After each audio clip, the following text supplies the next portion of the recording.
Diffusion, the international science radio show. We have a bouncer on the doors of perception.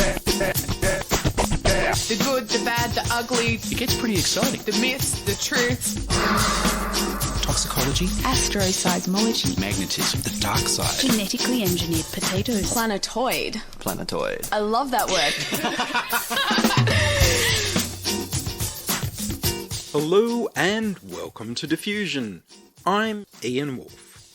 On this special summer edition, I present to you a specially edited 23-minute version of the 86-minute Ig Nobel Prize Awards from the Annals of Improbable Research. The prizes are awarded for scientific discoveries that first make you laugh and then make you think. Here's your host, Marc Abrams. We're gathered here tonight to honor some remarkable individuals and groups. Every winner has done something that first makes people laugh, then think. The Ig Nobel Prize ceremonies produced by the science humor magazine, The Annals of Improbable Research, and proudly co-sponsored by the Harvard-Radcliffe Society of Physics Students and the Harvard-Radcliffe Science Fiction Association. The editors of The Annals of Improbable Research have chosen a theme for this year's ceremony. That theme is habits. Tonight, 10 prizes will be given. The achievements speak for themselves, all too eloquently. The prizes will be physically presented to the winners by Nobel laureates. Now, let's get it over with, ladies and gentlemen, the awarding of the 2019 Ig Nobel Prizes. We're giving out 10 prizes. The winners come from many nations. They've truly earned their prizes. Karen, tell them what they've won. This year's winners will each receive an Ig Nobel Prize. You don't say. That's not all. Oh, what? They also get a piece of paper. It says they've won an Ig Nobel Prize. This piece of paper, it's signed by several Nobel laureates. Ah. Okay. Do they get any money? $10 trillion. $10 trillion? $10 trillion! 10 trillion American dollars? Zimbabwean dollars. A Zimbabwean $10 trillion bill. Well, what else do they get? They get a handshake from a Nobel laureate. What else? Nothing. How nice. Thank you, Karen. This year's prize is a cup full of habits. It's a coffee cup with a wad of chewed gum, a cigarette butt, a mobile phone, and evidence of several other habits. Ladies and gentlemen, the Ig Nobel Prize.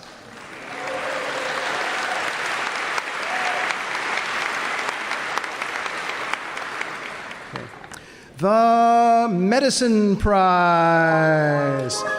The winner is from Italy and the Netherlands. The prize goes to Silvano Gallus for collecting evidence that pizza might protect against illness and death if the pizza is made and eaten in Italy. Please welcome Silvano Gallus.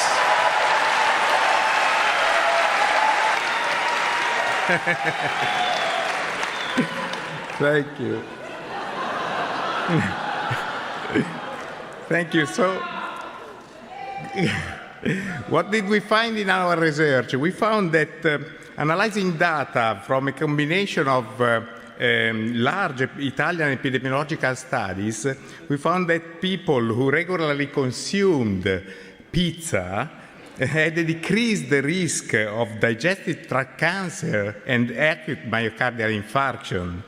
Our interpretation is that in Italy, pizza may represent a general indicator, a marker of the Italian diet that, as other Mediterranean diets, has been shown to have major health benefits. In conclusion, we recommend eating Italian pizza, but it should be Italian, and therefore, but please hold the pepperoni for health reasons, and also pineapple as a matter of taste.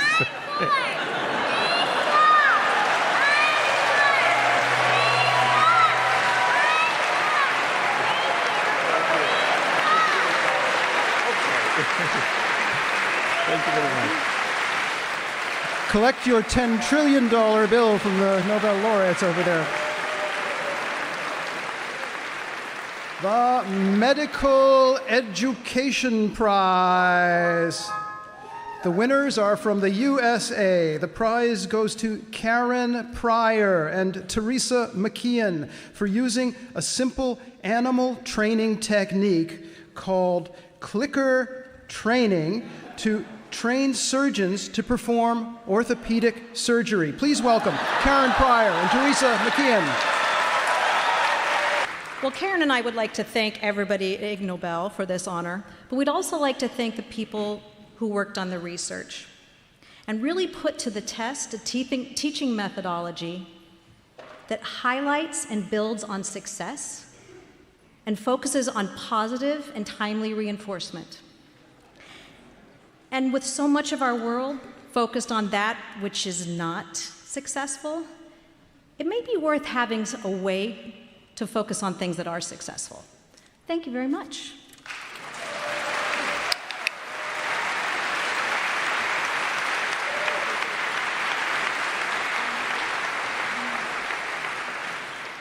The Biology Prize.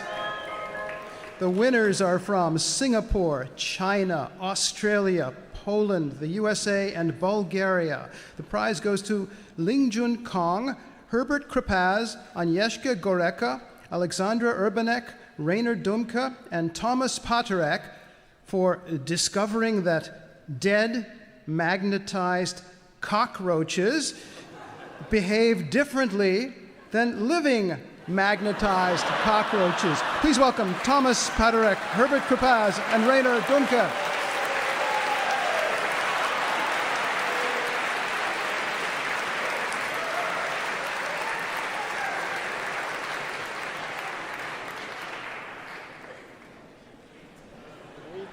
Thanks, Mark. Thank you very much. First of all, many thanks to the organizers for this wonderful ceremony and for awarding us. Indeed, one of our findings is that dead magnetized cockroaches,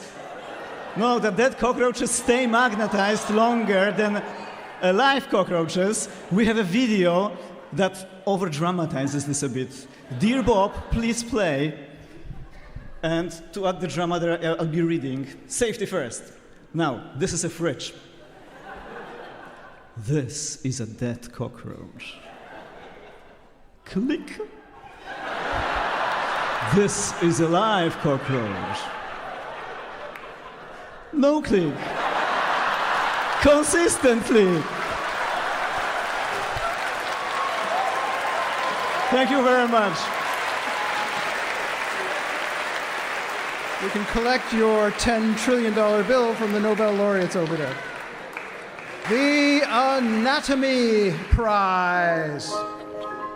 The winners are from France.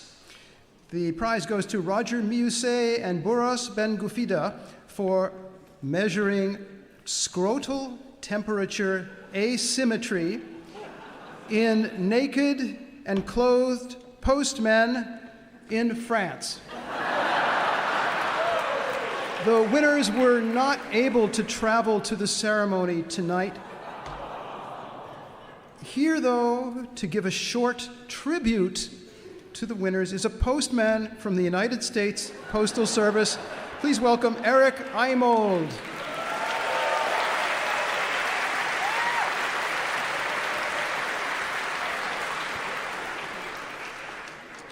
I guess you're wondering about my package.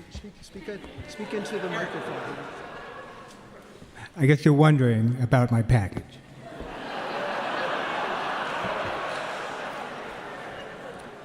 We postmen take good care of every package. On behalf of my fellow American postmen, I say thank you to the two scientists in France.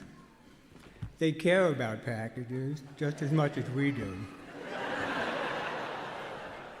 This scientific research is very exciting. We knew that French postmen are cool. Now we know exactly how cool they are. we American postmen, we send our warmest regards to the two French scientists, and especially to all the French postmen, our brothers in good standing.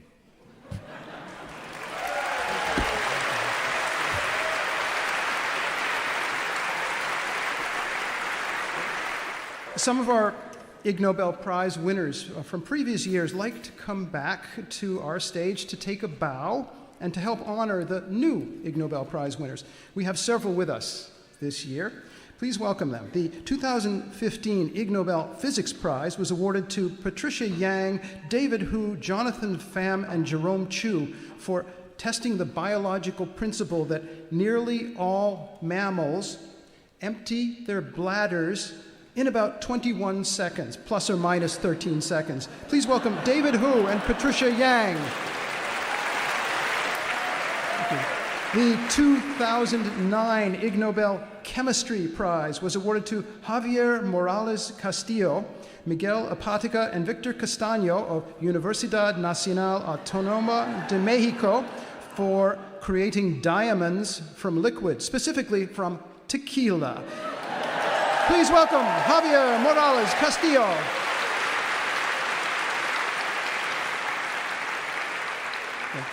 The 2008 Ig Nobel Chemistry Prize was awarded to two teams of scientists, one of whom discovered that Coca-Cola is an effective spermicide, and the other team discovered that it's not. Please welcome Dr. Deborah Anderson.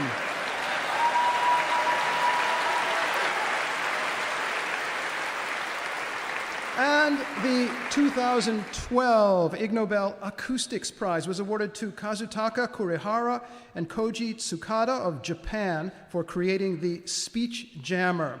Speech jammer is a machine that disrupts a person's speech by making them hear their own spoken words at a very slight delay. Please welcome Kazutaka Kurihara and Koji Tsukada.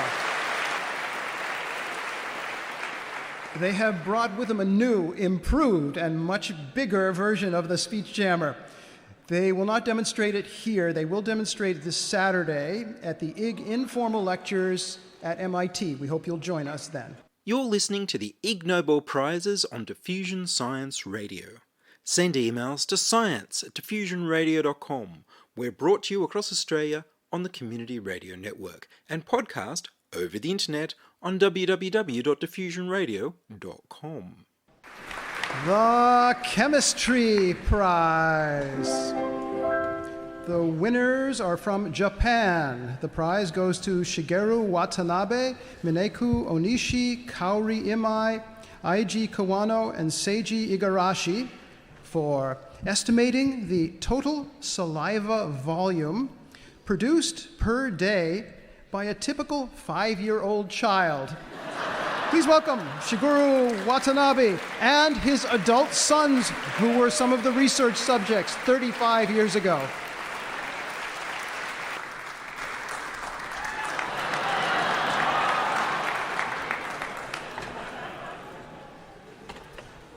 Thank you, Chairman, and thank you so much for this honorable award.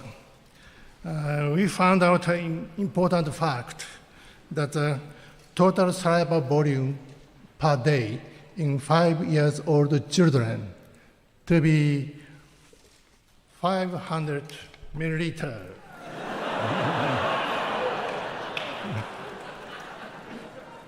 How do we measure saliva? Do you want to know? Yeah? Okay. I'll show you here. This is balance, and I measured food weight and cup. They are my sons, who are my subject for 35 years ago from Japan.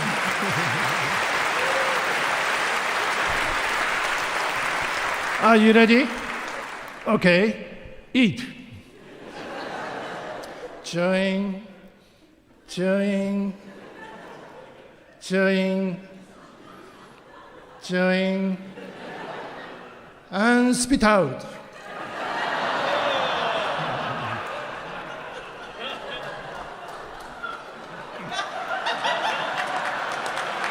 I made that again. Oh.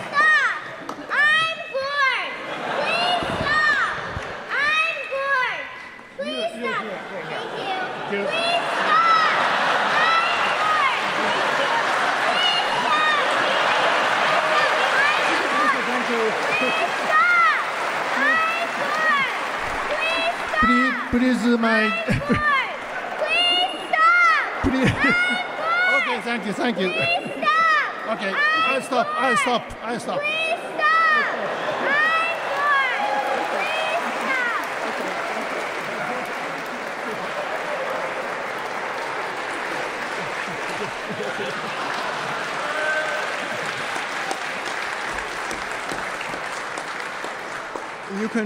You can collect your $10 trillion bill from the Nobel laureates over there. Yeah, please collect your belongings here. The Engineering Prize. The winner is from Iran. The prize goes to Iman Farabakhsh for inventing a diaper-changing machine for use on human infants.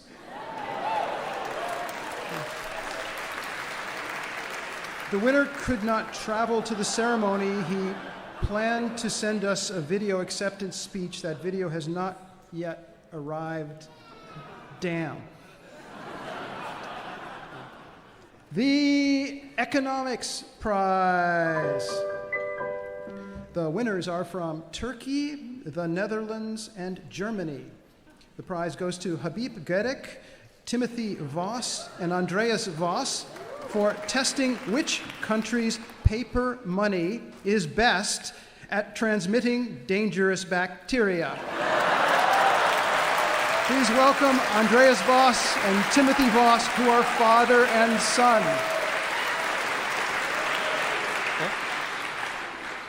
When staying in a foreign country, had you ever had the feeling that the money that normally flows through your hands gets sticky on your fingers and is kind of dirty? The question is it contaminated with anything that poses a health risk? So we have a look into that, and the fact is that banknotes that will feel sticky or dirty do not have to be contaminated. Actually, the Romanian lei and the dollar were one of the worst things there is. So we have a proposition for you to get rid of the health risk in your wallet. We please ask you to take your crispy dollar notes, fold them into an airplane, and throw them our way during the next period. For all others, we just accept wash your hands even when you have contact with gel. Please stop! Thank you very much. Here, you get a little alcohol for your hands.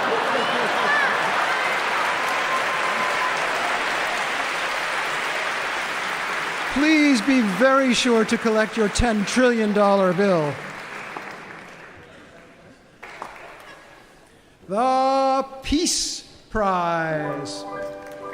The winners are from the UK, Saudi Arabia, Singapore, and the USA.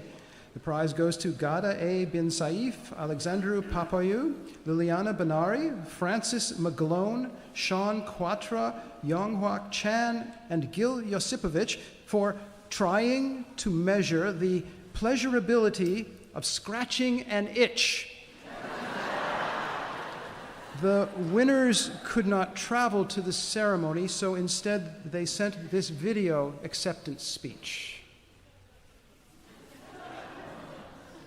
Francis McGlone here from the United Kingdom. I'm awfully sorry, Mark, that I'm not able to join you at your amazing ceremony. For all of us are so grateful for winning your amazing Ig Nobel Prize. You can work out for yourself where on this particular effigy on the side of my shoulder you would like to scratch, and then send me an email. Anyway, have a great day, everybody, and thanks again very much for this honour. And on behalf of all of my co-authors, thank you. Thank you, Dr. McGlone.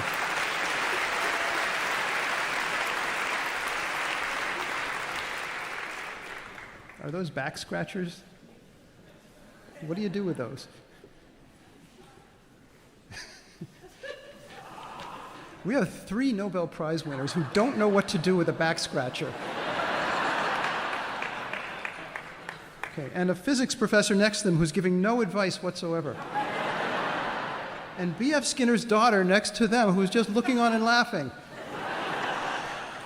The Psychology Prize. The winner is from Germany.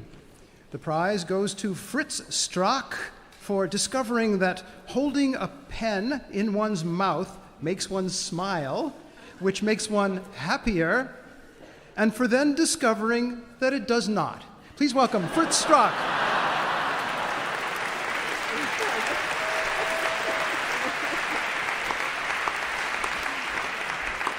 The replication ballot, not an opera, just a ballot. A study once found that a pencil is a valuable research utensil. The procedure was used to make people amused and to show that a smile is extensile. Years after this shocking result, no reason was left to exult. Trying to replicate, some failed to get it straight. But after some serious thinking, the literature gave an inkling. A cam caused a sham, producing much spam, and the proof was pretty convincing. Coda, if this story has a moral, it is to end a useless quarrel. To claim a finding is not real has a lot of sex appeal. But rather than insinuate, return to science and debate. Thank you.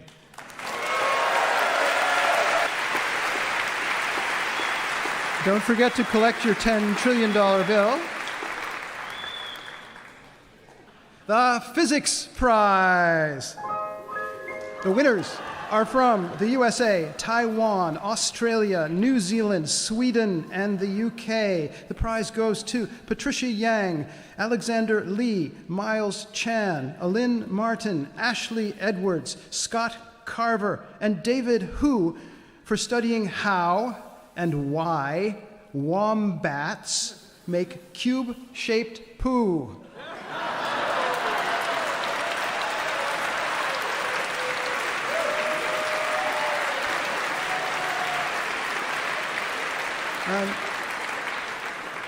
Please note, this is the second Ig Nobel Prize that was awarded to Patricia Yang and David Hu. In the year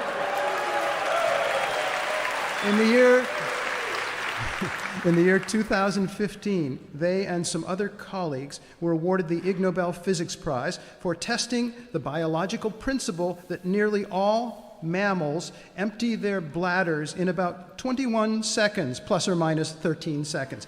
Today, please welcome Patricia Yang, David Hu, Alexander Lee, Scott Carver, and Ashley Edwards.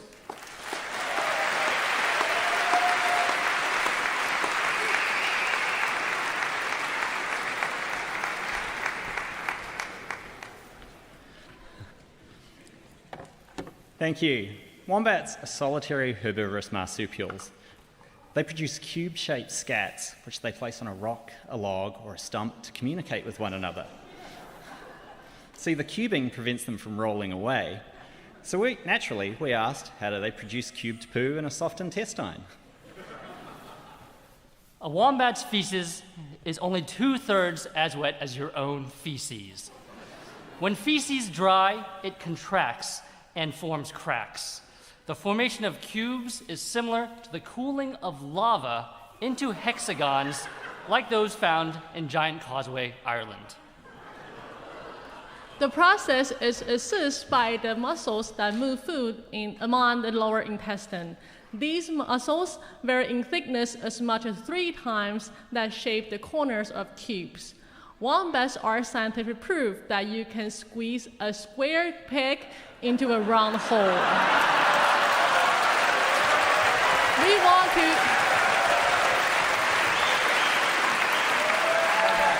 We want to study more feces in the future, such as moths that generate bun-shaped feces, bears that generate big cylindrical feces, deers that generate pellet-shaped feces, cows that generate cow pie, fish that generate poop sand, and bats that generate fecal cream.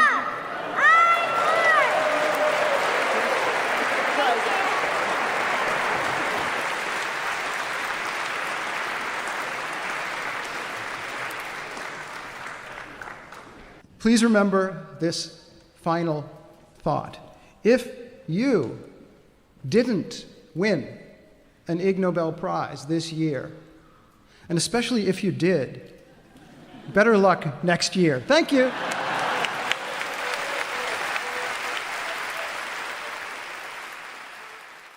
And that's all from us this year on Diffusion. Are you a scientist, artist, biohacker or maker who'd like to be interviewed about your work? Would your company like to sponsor Diffusion?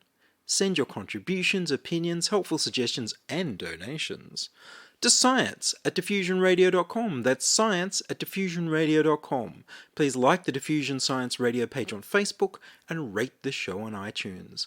Tell your friends. Follow me on Twitter @Ian Woolf. I produce Diffusion, which is broadcast around Australia to 28 stations on the Community Radio Network, including 2RBM in the Blue Mountains of New South Wales, 8CCC in Alice Springs and Tennant Creek, 2MVR in Nambucca Valley, 3MBR in the Mallee Border districts of Victoria and South Australia, City Park Radio 7LTN in Launceston, Tasmania, 2XXFM in Canberra, and my local station, 2RDJ in Burwood, New South Wales. Diffusion is syndicated globally on the National Science Foundation's Science 360 internet radio station and also on astronomy.fm. Subscribe to the podcast on the Diffusion website, www.diffusionradio.com. That's www.diffusionradio.com. Check the website for links, photos and videos about this week's show. If you enjoyed the show, then you can explore more than 950 previous episodes archived on diffusionradio.com, where the shows are labelled by keywords so you can focus in on the stories you want to hear. Join my patrons at patreon.com/diffusionradio. Make a donation through paypal.me/Ian Woolf. Subscribe to the Diffusion YouTube channel at youtube.com/c/diffusionradio. I'm Ian Woolf. Join us inside your audio device of choice for more science wondering next week on Diffusion Science Radio. Science is fun. It helps you to learn, to know, and to appreciate. When you study science, you may go on field trips. You discover the marvelous interrelationships between all living things. You learn to read the history of the Earth as it is written in rocks and fossils. You find out what makes things tick, everything from a molecule to a living organism. In the study of science is found the most useful and satisfying knowledge of man. Knowledge of his physical world, its past, its present, and its future. And in your moments of relaxation, now and in the years to come, you will find the study of science leading you into fascinating pursuits. Photography, collecting. Why study science? Study science because you will find in the study of science a richer, more rewarding life.